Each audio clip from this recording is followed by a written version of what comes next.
بيوت طايفة منظر مكسر، شوف قدامي بتغرقان، هيسترجل على المايك حكومة دايسة راسه وانا جبان، عايش بفيل ساكت عن حقه مثلول ببلده، خايف من حكومته وينتقد باقي البلدان. العراقي اصبح همجي كل همه المنصور، احسب عدد التحرش بالنساء وخلي خط تحت السطور.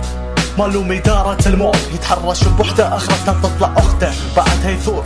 انتم كلاب لستم بشر ايها المتخلفين، وسختوا حضارة بابل منذ آلاف السنين، تفتقدون حرية العقل والتحضر الفكري، مالكم حياة من كل شي محرومين. مثل كولي اللي باع وطنه وشرف البول بريمر، صرتوا ساكنون النيفيا يا جهل عبالكم جيمر. مرة مريت صدام مرة الله يرحمه، اذا ما تغير نفسك ما تغير حتى لو صارت فساد الغرب الخمور، اما انتم فساد بقتل الارواح. لكم دي خطة امريكية وانتم بتفتخرون الاصلاح، نسكم يشرب الخمر ويجر رسادة، صارت قوادة وين ايام كرادة الفساد اشتاح. بس شفت تناقض عقلك قد تناقض، شاب العراقي يلبس تيشرت بريطاني ويدور وطنية. انتم بحاجة الى درس توعية، دبلوم اخلاقي، شعب منافق يعشق جلادينه كل مصداقية. قلتوا عن كل شي حرام وانتم تغنون دسات تغنون راب، اغانيكم نصها مسبات تشبهتوا بالارهاب، تشحت جمهور باي طريقة ما يلام المنافق اذا من ايده جانا الخراب. انت غيران من الغرب لا تملك نص موسة الامارات، دولة عربية متطورة خالية من الخلافات، انتقد نفسك بالاول وطلع عيوب الناس. انت متخلف تركض ورا طائفة وشعارات متخلفة، ترفس الوسة وتكرس الدماء، ضد السلام يكره شعبه يبني من حوله اعداء. ولا شفت اشكالكم كتامي ما تهزني شعره،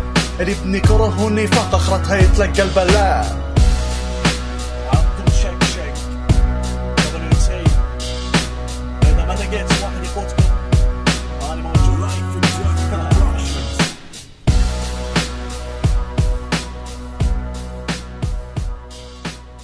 Rob1.net